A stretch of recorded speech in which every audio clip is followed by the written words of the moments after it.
para sa mga tao na nag-iisip na ginagawa lang yung immersion na to just to pass the grade, pass soksay, or para may pasa lang. For me talaga, I think that's a very normal response. And it's actually very understandable kasi pagod na kayong lahat. You're very tired emotionally, mentally, physically. So it's, I mean, you know, like, when you talk to other people, ginagawa lang sa grade, yeah, they'll judge you, and yeah, I guess it's wrong to some extent. Pero to be honest, it's actually very normal to think that way. And okay lang kahit, let's say, pag college na kayo, tapos naisip nyo na, hindi ko na-apply yung mga natutunan ko sa college life ko. That's also okay. I guess, parang, you have to be, parang, natutunan ko, I guess, na not all things have to have a lesson. And some mistakes are really like just mistakes and like nothing more than that. So, although yeah, maraming natutunan yung community namin. Maraming natutunan yung community from the livelihood workshops. I guess on our part, like, na-realize namin na yung expectations namin of what we have isn't that, parang hindi siya nakakompare sa kung ano talaga nangyari. So, ano yun, like after Soksay, like, naging mas real lang when it comes to goals and expectations.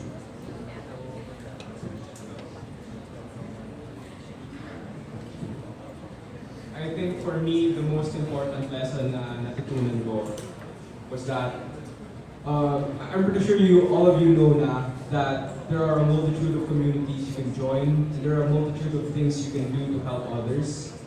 And sometimes when your project is too simple, medyo you're gonna fail to see the importance of your project because it's so small. But after a bit of evaluation and sociological imagination, you'd actually realize that, hey, we're actually helping people, we're actually helping the future. And for me, that was a lesson, that no matter how small your project is, in the end, you're going to be helping a lot of people.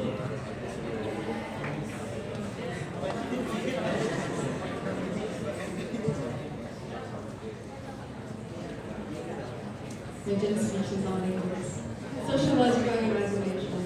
Very. Alright. Okay, so another question is, where did you find the inspiration? Bakit itong community na to? Like, why that community?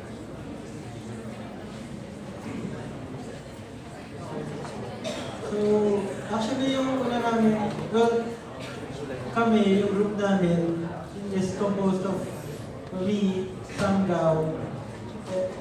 Kami yung parang palaging nasa mga design committee.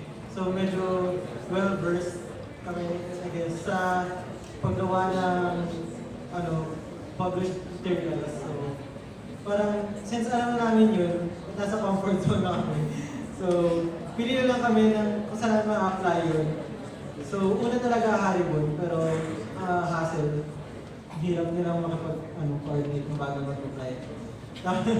So, yun nga, nag-consult kami with sir. Tapos, yun nga, why not yung malalapit na lang so that madali na yung mag-immerse at madali mo rin maintindihan yung community since it's just around you. So, dun kami nag-end up with Aquino Parks and Valley. Talaga kami mag-continue kasi sobrang convenient niya. Kasi nakakamakdo pa kami after.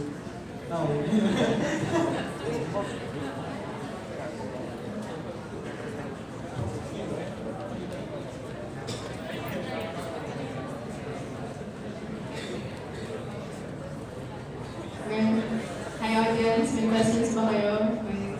As part ng curiosity. Okay, so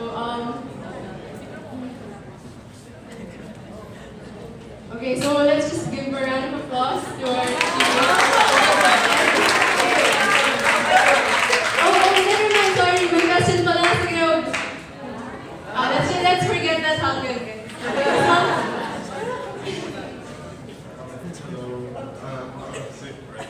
Question ko sana for the other speakers. Like, pinaganda ko yung fundraiser nila ako sa cake. So, ano yung mga fundraisers na ginawa nyo? And what suggestions could you give for possible fundraiser ideas? Sige, mauna na ako kasi kami wala kaming fundraiser. Apparently, yung Hinayakin of Arts and Wildlife, may allotted budget sila for that particular endeavor. Pero wala lang talaga nakaka-focus ng attention doon. Yun sa pag-rehabilitate ng music at ng mga scientists. So, swerte kami. So, yun, masaya. Kami rin, wala kaming fundraiser. Kasi a lot of the materials we use either galing sa national or ginawa namin. Like yung letters na malaki, we made that from illustration board and color paper. Pero yung fundraisers na madalas nakita namin last year was bake sales. Diba? Ano pa? Mga bag, tote bag, ayun, like they design products and then you guys buy it, ganun, yeah. Or yung sa amin kasi, di ba, one time, big time na lang. And kung gusto nyo, I think it's highly advisable then because it's very time efficient. But you just have to do it once. Kami, we just hosted a gig. If you know a bunch of performers, I think marami namang talented sa 2019. And I suggest you really exploit those talents. Capitalize.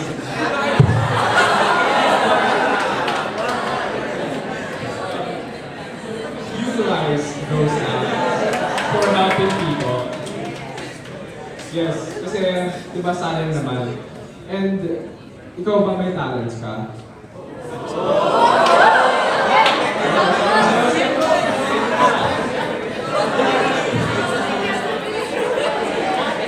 I believe we are all talented in our own unique way.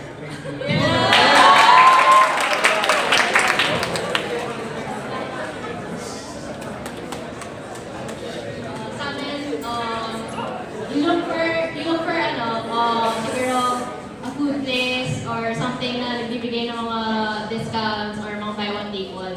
So, yun ang nangyari sa amin. Like, parang nagparatol kami. So, isipin nyo na parang let's say 10 pesos per entry. Tapos maghanap kayo ng, kunwari, di ba, shitties, di ba, buy one take one yun. So, pag may card kayo, pag may card lang kayo, manghiram na lang kayo ng card kung wala, pero, ayun, may buy one take one yun. So, di ba, isipin nyo na dalawang pizzas na yun. So, parang isipin nyo na, parang may dalawang prices na kayo. So, that would, wait, wala akong mahanap na word. Ang pangit kasi, parang, hindi, para people would be more inclined to buy more entries kasi dalawa nga yung prices. Pero to be honest, like, nag-buy one take one lang kayo. For outside Soksay naman, for fundraising, I guess it's best if you can make fundraiser letters for parents, for kung may time kayo, maghanap kayo ng parang mga small sponsorships from food banks then if like they can sponsor like kahit isang pizza nga lang okay lang kasi like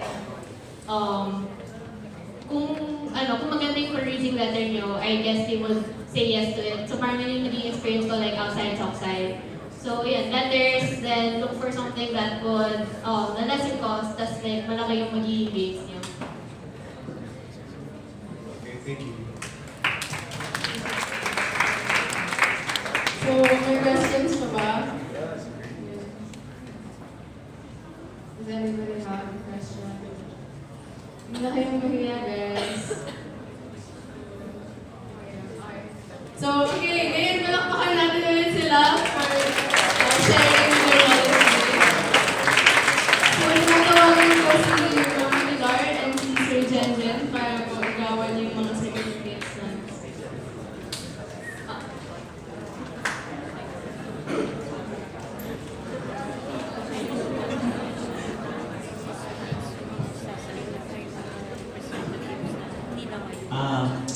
Sa karangalan na ipagkaloob sa ating apat na tagapagsalita ang sertipiko ng pagkilala kay Mira Arguelles bilang pangunahing tagapagsalita sa Balik-Danas sa Social Science Filipino Stakeholders Meeting iginawat ngayong Pebrero 8, 2019 sa mataas na paaralan ng Pilipinas sa Agham, Pangunahing Campus, Lamagaw, Lungsod, Quezon. Maraming salamat, Ms. Mira Arguelles.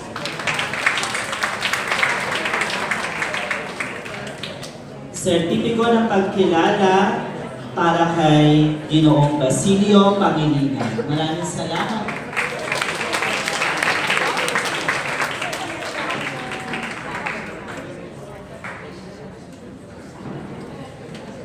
Sertipiko ng pagkilala kay Ginoong Juancho Colasico.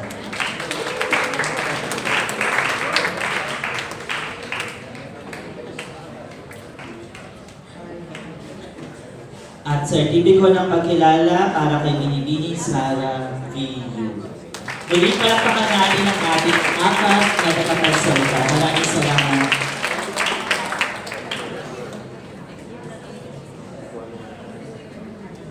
So, mag-picture mo na sila.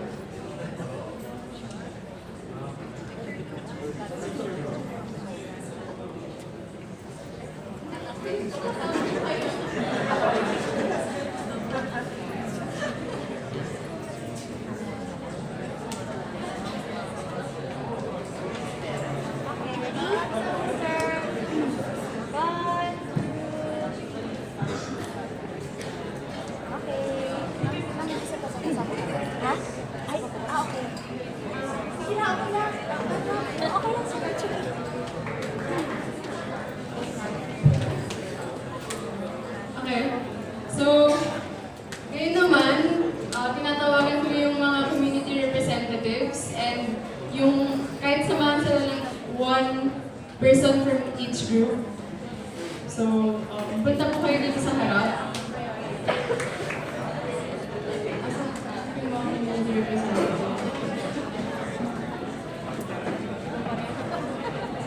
Okay, so may call on Envoy will serve, okay, Arvin Perez from 2KK, Tulong sa Kapwa Kapatid Foundation.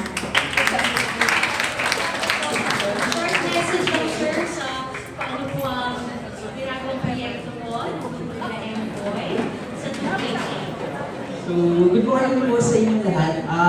Short background lang about our organization. We're from 2KK Tulong sa Kapwa Kapatid Foundation. Our group of volunteers who do outreach activities with communities of Sampaloc, Payatas, and Smoky Mountain through volunteer tutorial sessions, more on values tutorial sessions for the kids grades 1 to 6. We also have, that's the Kapatid program, we also have our scholarship program. So it's a community-based, also a community-based scholarship program that we cater grades 1 to elementary to college education of selected community students dun sa tinutulungan namin. And now, we're really grateful to Group of Iya and and others to help us out with our... Sorry, I'm not from... Apple, okay, sorry.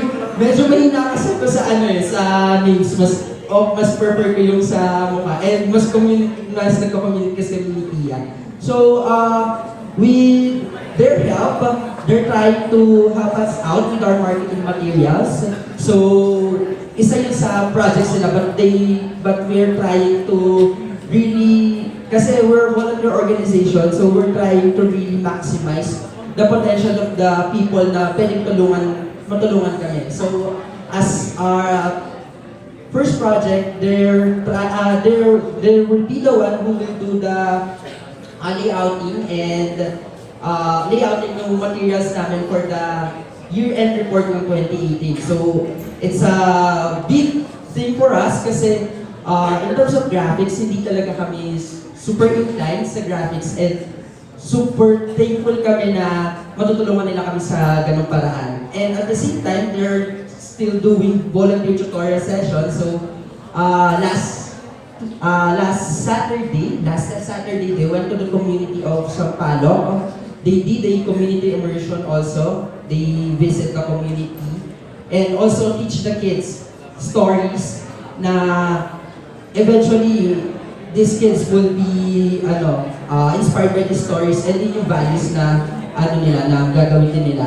And hopefully, so they actually have 3 projects yata with us, and hopefully they plan yata to have a fundraising activity that would benefit the scholars of the organization. So super thankful kami na nakilala namin sila and they choose to really help us out with the organization. And we hope na this would not be, this term, yung term nila to help us would not be the last time na makakatulong sila sa amin. Because we believe na, as some of the speakers kanina sabi sa inyo, yung pagtulong kasi hindi siya kailangan sobrang laki ng impact. And even the smallest things can make a difference to the life of people. And even a small talk with a kid could really inspire them to really strive hard and be the best that they can be. So, this the organization kasi started lang din with students from Poveda. They were high school students, 15 years old back then. And they just did outreach activity on Kayatas. But kung totoo yung paniniwala mo dun sa goal mo and pure yung intention mo, it will continue. So, huwag kayong matakot gumawa ng maliliit na bagay kasi kung nakita ng mga tao na parehas ng thinking ninyo, parehas ng mindset sa inyo, tutulungan nila kayo at the same time, you can do bigger and you can reach out more people. So, yun lang. Thank you so much.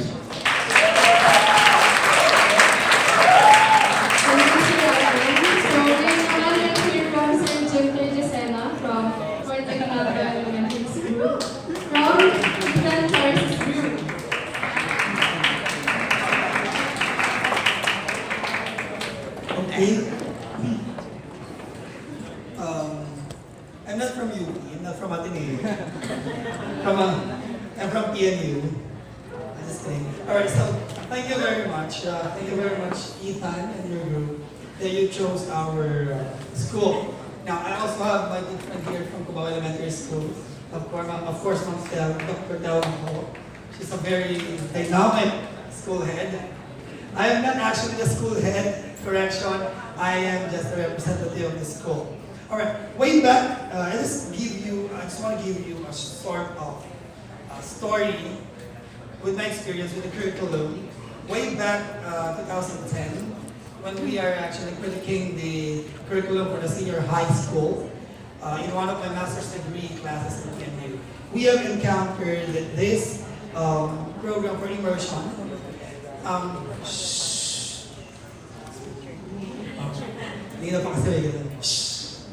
So one of the things that we keep on telling them about the program is that immersion is good because the prime goal of the new curriculum is for you guys to experience the real world. Before you go on your own for a work, it's important that you experience the real world. And that's what we are looking up to. From elementary, going to your senior high school, going to your college lives, we are looking forward for you to be prepared in the real world. Right, parents? And we are very happy and very privileged that there are courses or there are programs of senior high school that offering this kind of thing that you must have your specific program for your immersion. I've been critiquing some programs of senior high school in some part of Cavite, some part of Marikina, some part of QC, but they don't have like this. They do not have a specific program that you must be, or you must leave before you graduate. It's just that a plain immersion. And good thing with the Philippine Science High School that you must have a program for your immersion. Kasi sa iba, it's a broad sense of immersion. Sige, ito ka, ito ang community, you do this. Ito ka, ito ang community, you do this. Ito ka, ito ang community, you do this. It's plainly like that. However, let me give you some tips on this.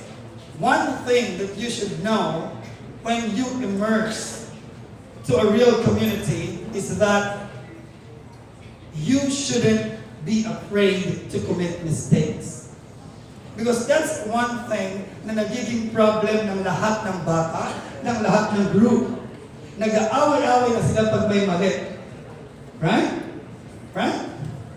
Kapag may nagkamaling isa, especially si leader, galit na yung buong group. Okay? Learn not to be afraid of mistakes. Because from that mistake, you will learn something. Actually, a lot of inventions, a lot of science theories we're studying because of mistakes. Ang dami. Okay? Another thing, as we talk about impact, impact is relative in a sense. Okay? Yung impact ng ginawa mo, posibleng iba sa akin, iba sa kanya, iba sa kanya. It's relative. And even us, teachers, we actually don't know up to where our impacts are. But one thing is for sure, if you did something, and if that thing is good, it will have an impact. Be it small, be it big, the good thing is it has an impact. Kasi hindi mo alam, baka yung batang kwentuhan mo, tinuruan mo ng letter R, tinuruan mo ng letter S, yung binuo mong science toy, yung finorm mo na part, what's that, the part? Thingy, sign, and the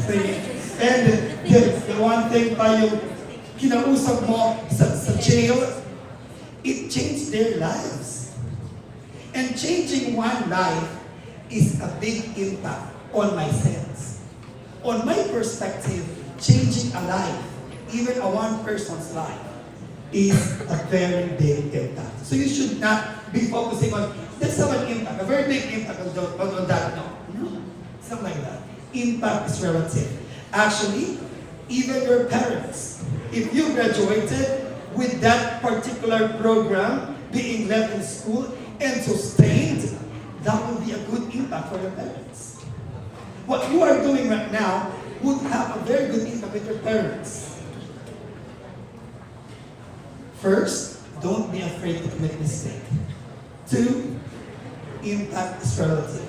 Third, make sure that you enjoy what you're doing. It's not bad to think of your requirements. It's not bad to think that you would like to pass. But, most importantly, you must be enjoying what you are doing. Because even if you spend millions, even if you spend a lot of time, a lot of effort, if you do not enjoy what you're doing, if you're doing it only because it is a requirement, it's a nonsense. Because at the end of the day, it is you who will benefit from it. It is you who will get something from it. Yes, you will get something from that, but most importantly, it is you. So enjoy it. Once again, thank you very much. Peace out. And I hope that you take this experience.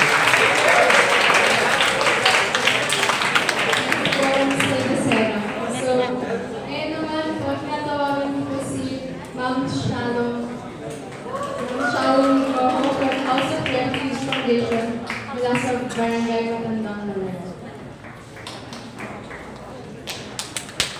From Madrid, accomplishment.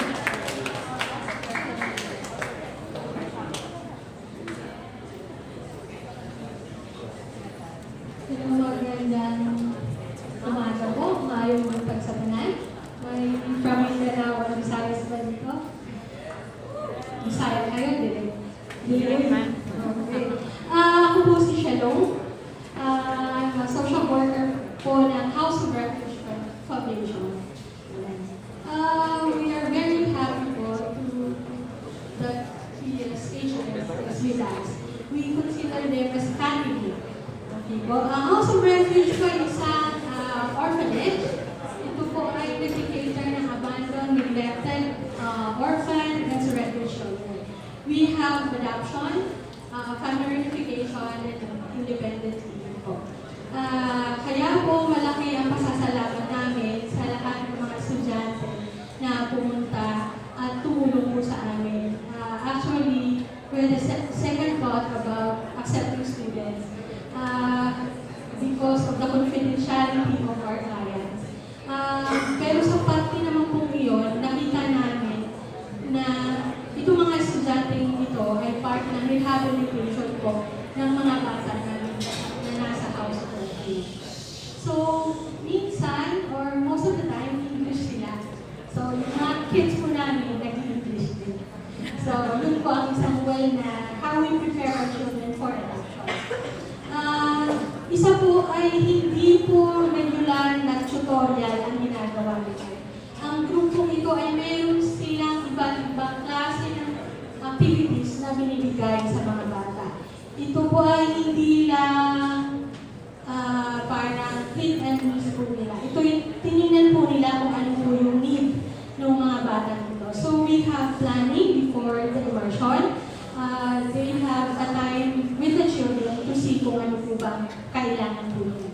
That's why we don't have any problem as of now with regards sa pag-deliver po nila ng mga activities with the children. Actually, the children are looking forward this afternoon to see them again. So, yun po ang pinakamalaking impact na nakita namin sa mga buhay ng mga bata na binigay po ng bago naming kapamilya or kapuso. Kailangan kapatid po. One way po, tama po yung, I agree po doon sa lahat ng sinabi ng mga nagdaang nagsalita with regards sa pag-immersion or pagtatapos po ninyo. Ginawa ninyo ito para magtapos. Huwag po tayong, yan po ang realidad. Magtatapos po talaga kayo dahil siguro ayaw na rin kayo ng mga teachers ninyo. Ito po ay realidad. Magtatapos po kayo. Ang lagi kong sinasabi sa mga estudyante na nagpupunta o lahat ng volunteers na nagpupunta, huwag po nilang sayangin yung panahon na sila yung natututo along the way sa kanilang partners sa community. Dahil itong experience po ito po yung madadala ninyo kahit saan po kayo. Once again po, in behalf po ng House of Refuge family, we're very thankful for the students who do activity with our children. And thank you and God bless po. Thank you, Ma'am Shalom. So now let's hear from Dr. Christopher Esquero from the University of the Philippines.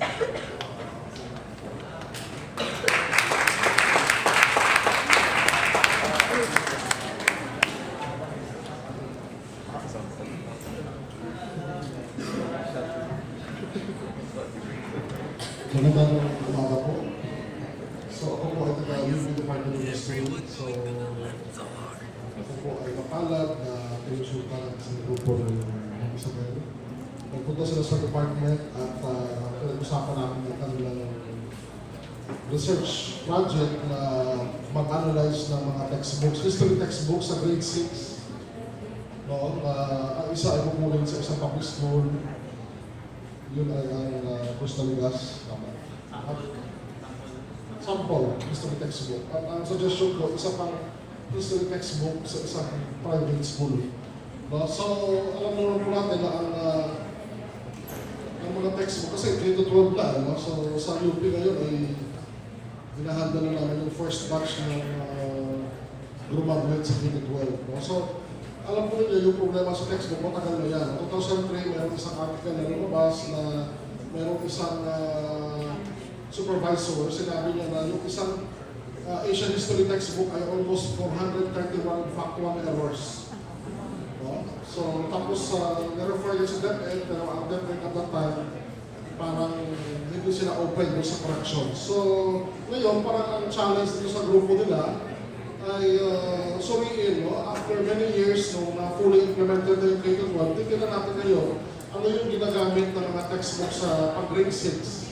No, kung ito ba ay talagang walang factual error o kung meron ba ma-refer sa proper authority. No? So, maganda na meron silang immersion. Makikita na kanina na nag-deal na sila sa mga teachers at meron na sila nakausap ng mga pupils. Pero siguro ang kagandahan ng kanilang, actually mahirap ang kanilang ginagawa. No? Siguro pang master's degree na ito. No? Pero ang challenge ay magkaroon sila ng mas malaking impact na long term na kung ano man ang kanilang makukuhang mapapansin ng mga problema sa dalawang textbook na yon ay maihain sa siguro QC, no, sa concern talaga, and then siguro sa mga mga concern din ng mga publishers. Kasi ang textbook malaking negosyo yun. No? Aminin na natin, siyempre yung ang mga taga-UP kasi highly encourage sa mga faculty ng UP na magsulat ng textbook, pero sadly, tinatamad ang mga faculty na magsulat. Para ba ang tingin nila sa textbook ay boring, no? Parang hindi nila yan priority. No? Although maraming funding at maraming grants para dyan, pero kaya pupunta tuloy doon sa mga masakit na sabihin, wala talagang sapat na training. No? Kasi kung magsusulat ng kasaysayan, kahit sino lang gusto magsulat, kailangan may sapat na training. Marunong ka ba mag-research? No? Paano kung dalawang sources ay magkaiba ang sinasabi? Kailangan mong timbangan yun. So yung gagawin nilang analysis sa textbook, maraming levels yun. Una, yung factual errors, yun ang pinaka-basic factual errors. Baka mali ang sinasabi na tapos. Pangalan ng tao, pangalan ng lugar, petsa, etc. And then ang maliban doon, yung perspective. Kasi baka mamaya, no, pananaw pa rin ng bayuhan ang nila.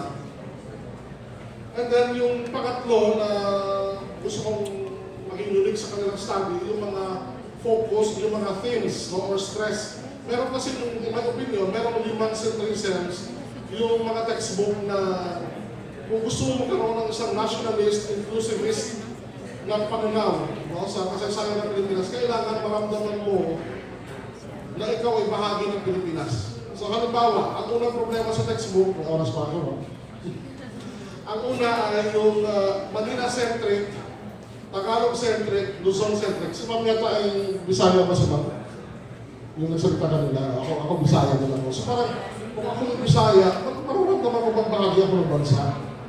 No? So kailangan hindi lang nakafocus sa mga taga-Luzon, taga-NCR, Tagalog.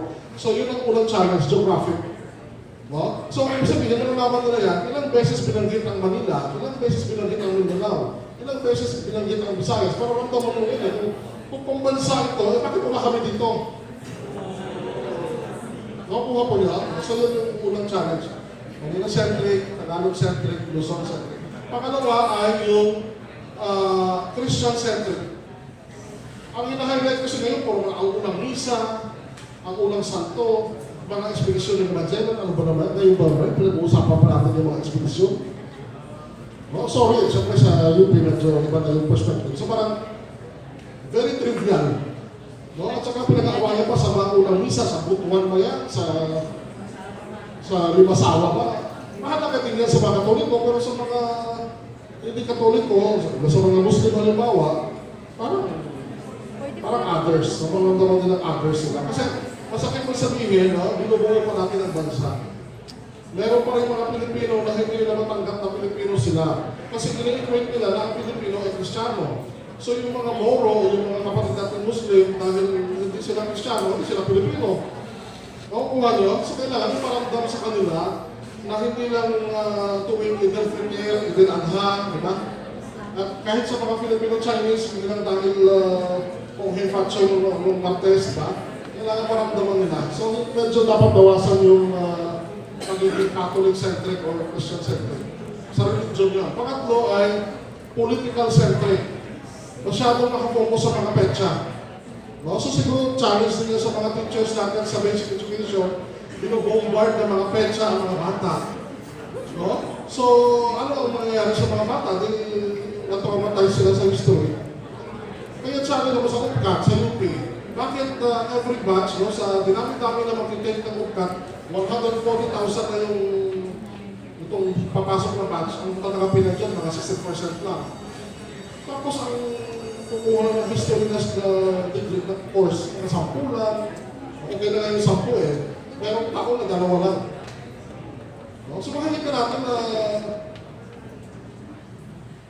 bata pa yung edad, na-expose na sa history, pero bakit hindi ito kakonte kumukuha? So, na-traumatize. Bumubuhay ka ng mga petsa. Mahalaga din yung petsa. Mahalaga din yung memorization. Pero kung walang context, no, puro political events lang, boring. So marami pa pwede i-discuss na topic, hindi lang political, cultural, diplomatic, social, economic, military, religious, ethnic, women, etc. So, pangatlo yan, no? Political centric. Pangapat ay yung elite-centric. No? Elite sa masyadong bombardment din kasi ng mga pangalan. May ilang tao lang, yung mga mayayaman at mga may kapangyarihan ng mga presidente, mga gobernador general. Mahalaga din sila, pero parang may kinalaman din sa pagiging political centric. And then yung pang-lima ay masyadong male-centric. Diba? So, puro lalaki lang. So, kung babae ka, makagiwa ko lang kasi sa'yo. So, kung ramdam mo nga, parang wala kang tinig, no, sa kasaysayan. So, kailangan pang ma-minimize yung, kasi alam natin sa ating history, diba? May mga babae na, may mga binupo, no, may mga babaeng bayani. Dito sa Pusi, mayroong 3 babae na pinaparangalan, diba? Alam mo ba yan? Alam mo ba yan? Tabagsora, alam mo ba yan? Yung mga gawad, Tabagsora, Cecilia Muñoz Palma, alam mo ba yan? So, mababanggit pa sila sa kasaysayan. So, gano'n, no? So, lipat centuries yan, yun yung tingin kong unique doon sa kanilang pag-aaral. Kung inclusive ba at nationalist yung laman ng mga textbook. No? At syempre, kasama din dyan, hindi na din yung background ng mga nagsusulat. Kasi hindi joke-joke sa pagsusulat ng textbook. No? Kailangan may sapat na training, no? Na, hindi kasi sabihin marami kang alam, historian ka na. Hindi ganun yun. Kailangan may sapat ng training sa pagsusulat, sa paggawa ng research, no? At ang challenge na ay kailangan makapag-publish. No? So actually guys, actually po, no, sorry, parang nakaklase na ako. Medyo ambitious at challenging itong gagawin nila, no? Pero siguro maganda na rin yung example na 2 textbook, no? At hopefully matapos nila by April. At syempre, ang challenge naman sa mga students, hindi lang para for the sake na makakomply kayo sa requirement at makagraduate kayo at makakollege, yung gano'n. Kailangan bigyan natin ng kopya yung mga community na pinuntahan natin at sana no, ay mabigyan ng kopya din ng DepEd-UC o DepEd National Office na sana ay tanggapin nila kung ano man ang discover na naman. So maraming salamat na at sa grupo na nakipag-coordinate sa akin. Magandang umaga. Maraming salamat po, Dr. Esquero. Ngayon naman pakinggan natin si Sir Jenner Apple mula sa Project 6 Elementary School. Walang maraming salamat.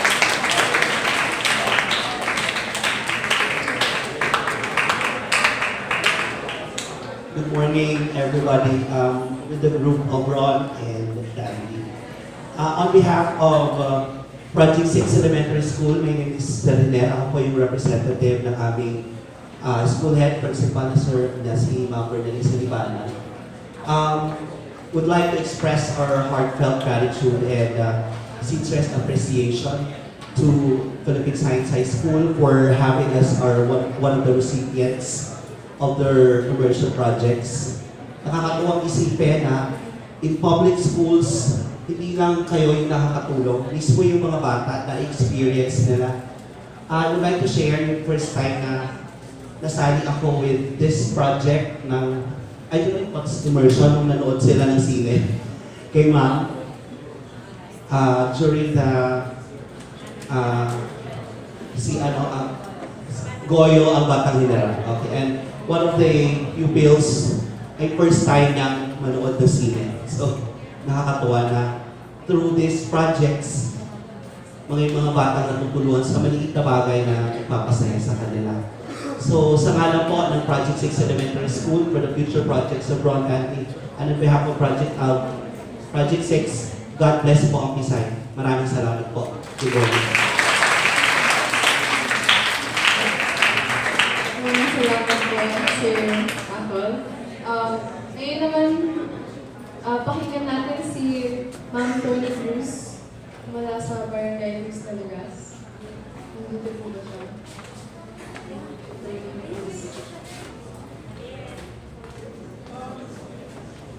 Okay.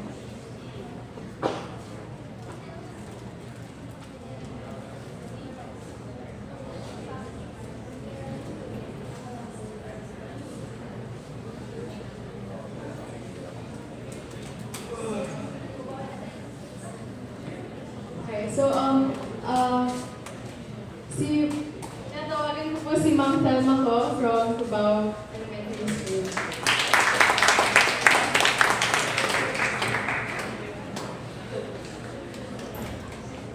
Good morning everyone po.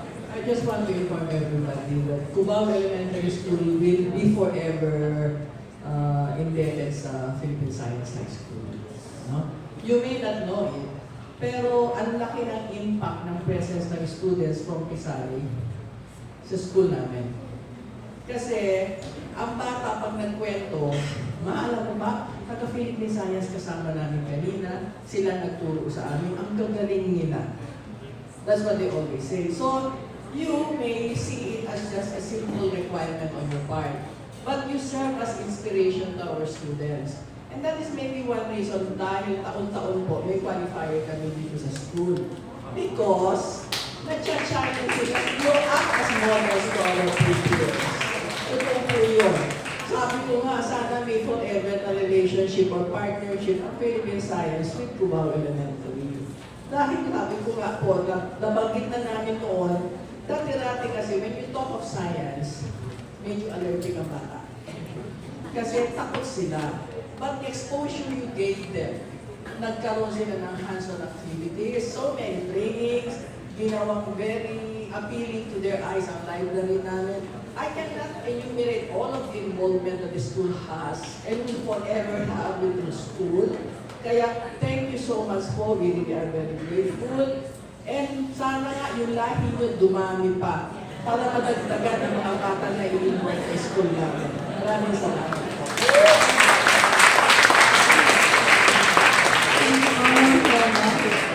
Ngayon naman, we're gonna have another open forum. Kung may katanungan kayo sa mga community representatives, you can approach the mic there or you can give me the question.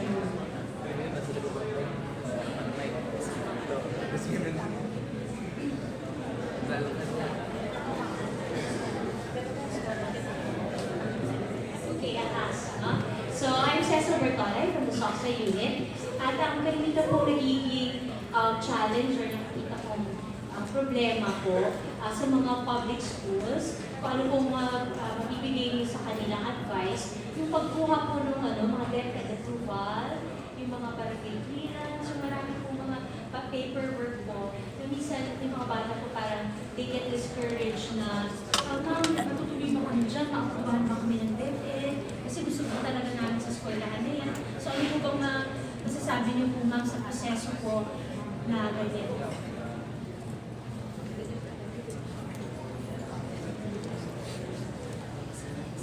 Ang sa amin po kasi, empower ng principal to build linkages with other sectors. Kaya it does not follow na lahat ng communication will be forced to DepEd. Kasi po, yun na nga, kami, on our part, we know that it's for the good of the school, so why wait for communications coming from DepEd? Kasama po yun sa namin, may function namin. So, ma'am, hindi po lahat ng public schools ay pare-pareho po. Tulad po, may iba po akong mga grupo na ang bilis po na inaproba ang kanilang proposal, isa naman, hinihintay ang DepEd approval hanggang ngayon. So, nasa kapangyarihan po pala ng principal. Kasi siyempre, kasi on our part, kami ang nakakaalam kung ano yung pangangailangan ng school natin. So, kaya I don't recall of any incident na pinanggihan ko ang mga students from your end. Diba? Kasi kahit ano pang sabihin ng iba, malaking tulong po kayo sa paaralan namin. Kaya we never say no. Salamat po, ma'am.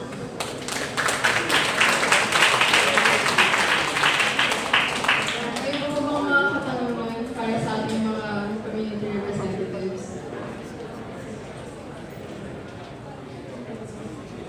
Okay, so kung wala na po tanong, tinatawagan ko po yung mga community representatives na para po sa picture taking dito po sa harap.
Okay, maraming salamat po sa pagdalo sa mga community representatives.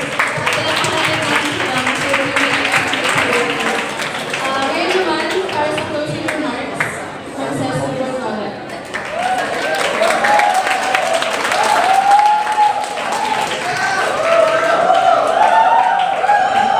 Okay guys, this is not my concert ha. Ano ba ang nainulot ng programa nito para sa atin? So ang title ay Balik-Danas, a stakeholders meeting. Okay? Anong binabalikan natin? So binabalikan natin, ano yung mga nakaraang naranasan ng batch 2018 sa kanilang pag-implementa ng kanilang proyekto. Ano yung pinagdaanan nila? Pinakita nila Sarah, nila yung proseso. Okay? And then, habang pinapakita nila yung proseso, pinakita nila, pinakita sa atin yung mga naging problema, naging mga tagumpay. And then, towards the end, nakita naman natin na despite the problems and the challenges, ay napagtagumpayan naman yung kanilang objectives, the goals of their project. Okay?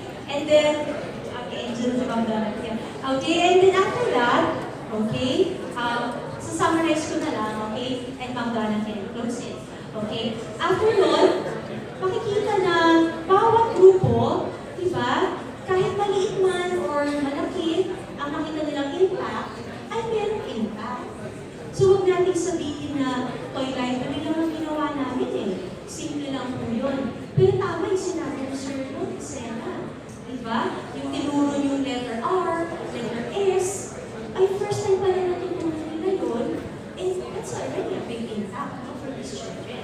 So huwag lang sasabihin na nagturo lang naman kami ng R, ng S, ng alphabet.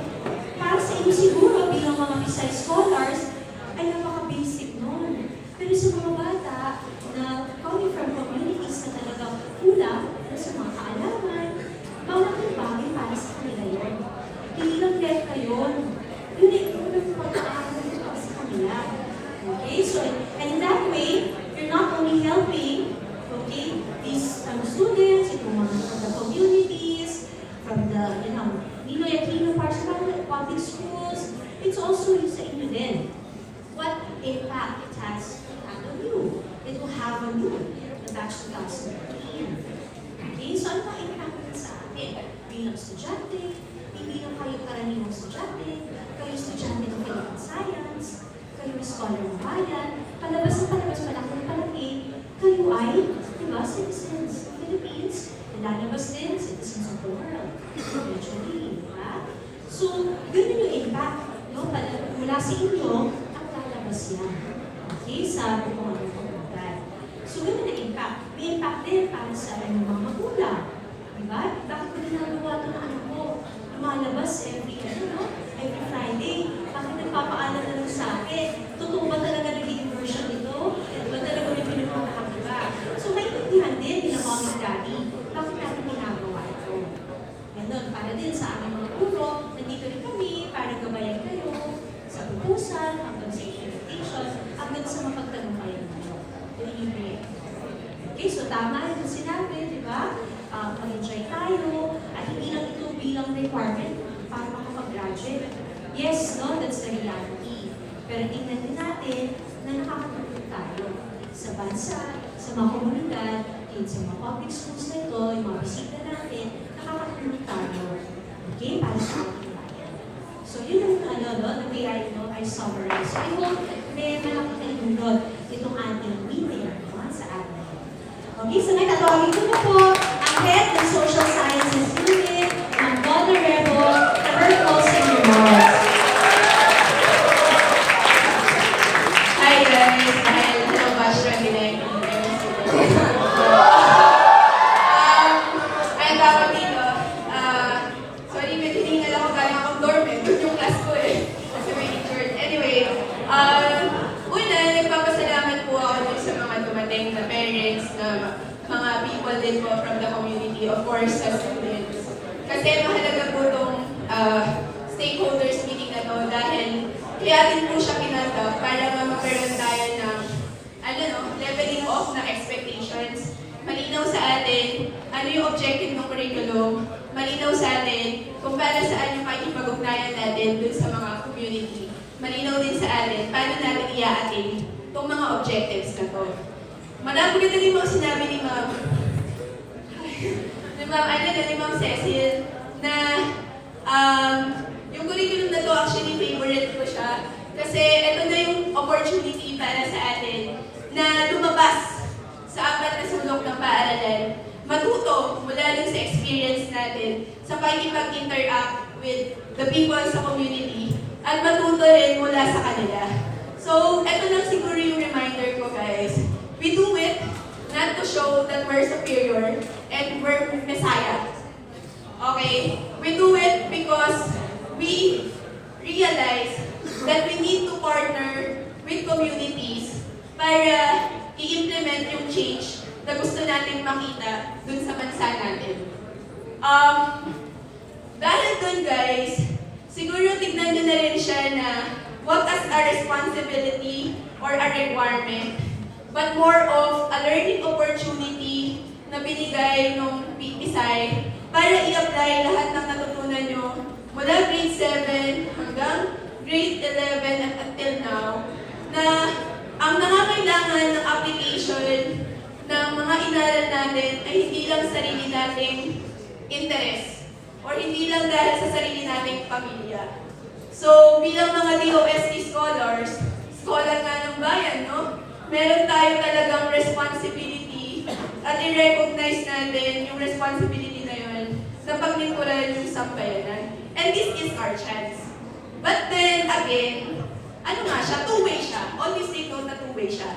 You give, but you also get. Okay? You get in such a way na natuto ka from your interactions with those people dun sa community. Because for me, yun nga, based on sa experience ko sa NGO, no? Marami akong matututunan if you hear their stories, if you hear their narratives, if you look doon sa mga advocacies na gusto nilang i-implement. So it's not one way. Okay? So ito yun guys. Thank you sa parents particularly. Kasi ano rin, no? Minsan nahirap na i-let go yung mga anak natin na safety, security. Okay. Ito lang guys, siguro dun sa batch 2019 is your chance then to prove na you're independent, you're capable, and you're responsible.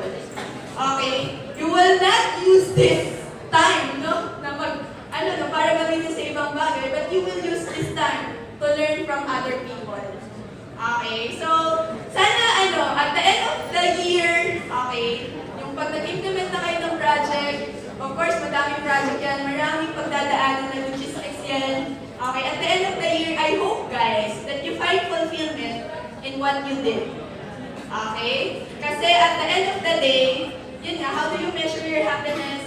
Okay, it's a peace of mind and satisfaction din. Okay? Good luck, guys! I know you can do it. Just fight my back. Thank you.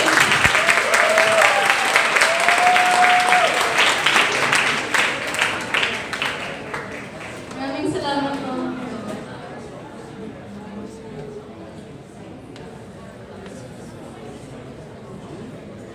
So, dito na nagtatapos ang programa ng Balik-Danas. Pero, para sa mga community representatives, pwede pong mag-stay po kayo dito para po kumain. So, yun, maraming salamat sa lahat ng dumalo today.